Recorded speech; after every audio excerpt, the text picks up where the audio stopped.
Hello, my name is Dr. Isaac Ford. I'm a doctor of physical therapy. Hello, I'm Susan, as I'm sure you know.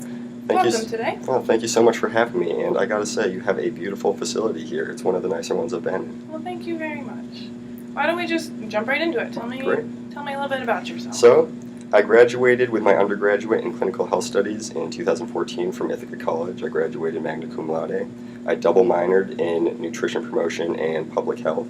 And then in 2014 or 2016, I graduated with my doctorate of physical therapy, also from Ithaca College.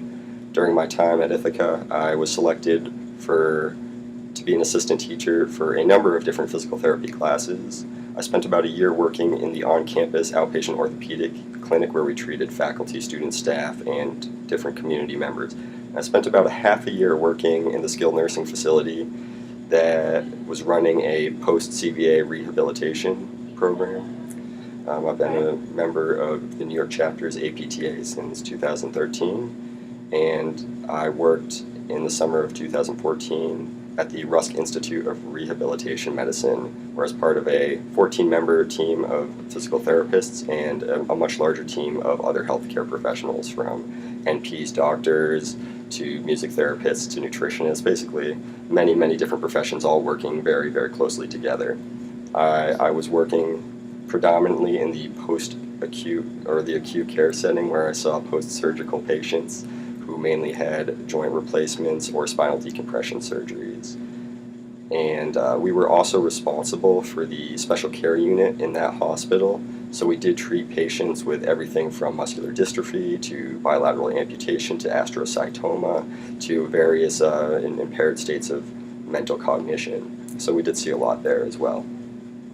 That's a pretty wide range of population. We do see a pretty big range here at the clinic.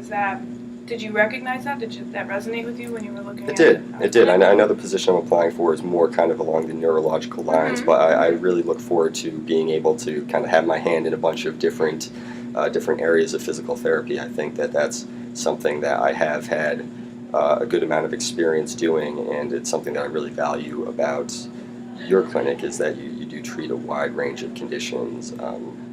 I do think that the CVA rehabilitation program has really prepared me well for what I hope to do at your clinic. But yeah, the wide range of experience, I think, does help with a lot of the other patients that you see. You know, from the cancer patients or patients with cancer to to the vestibular rehabilitation and fall prevention and amputation. Now, other than that, were there specific things about our facility that drew you here? Yeah, I do. Well, as you kind of alluded to, I like the diversity of patients that you see. I think that that's a great opportunity, and a lot of specialty clinics such as yours only specialize in one or two things. I think the ability to see a bunch of different complex patients is only something that's going to really help me grow largely as a therapist. Speaking of growth, we always welcome new people here. What do you bring to the table? What's a strength that you value? So I think that my biggest strength is that I have worked in a very diverse group of settings. I think that also my public health background and my nutrition promotion background really play into that. I've learned that healing is not about manual therapy or gait training, as I think many physical therapists are pretty strictly exposed to. It's a lot about providing experience. It's a lot about stimulating the patient, and I think that I've kind of come to learn that, and have had a glimmer of that. I hope to keep learning about that in my past. One experience that comes to mind specifically is in the post-CVA program that I was working in. We took all of the participants out for an outing, and it was this beautiful day. It was outdoors. It was right by the lake, and we snuck in therapy there too. It was supposed to be a fun outing, but we did some ambulation with patients who were lower functioning. And I have to say, this one patient who I'd been working with kind of in the downstairs floor of the skilled nursing facility, where it's a little dark, there's the fluorescent lighting. She had her good days and her bad days, but this day she was incredible. She walked farther than I've ever seen her walk before. It was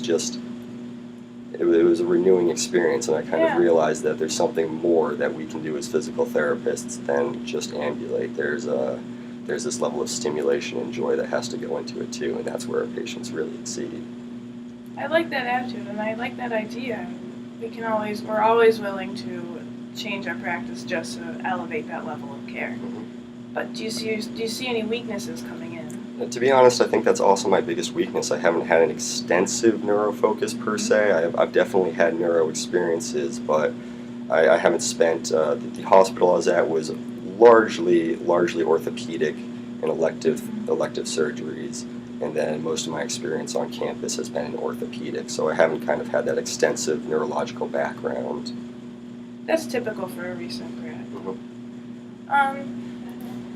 You mentioned teaching, that you were a teacher's assistant. Is that where you see yourself ending up in the future? I don't know if I want to go into academics. That's something I'll have to decide much later in my career. But I would like to mentor students, whether it be through job shadowing in high schools or through a clinical education experience, allowing students in for a clinical ed experience. I would like to do that, more towards 5 years from now. Okay. That's most of what I have for you. Do you have any questions for me at this point? I do. Do you currently have a student mentorship program where you do offer clinical rotations for students or any type of job shadowing? Not at the moment, but we've been considering it. It's a big decision to make with the staff that we have. So wonderful. And not again, but one more time. How many patients do your therapists typically see in one day? Since we emphasize the one-on-one care, we try to keep it to around 8. That way their workday doesn't take too long. But it also depends on cancellations and if we're doing group sessions, so it varies. That's great though. I like the relatively small number. I think the one-on-one care is integral to patient progression. Do you have anything else for me at this time? That's about it. Could I have a business card before I go? Oh, of course. Thank you. Here. And, thank you so much for meeting with me. Yeah. It was a pleasure. Thanks for coming in.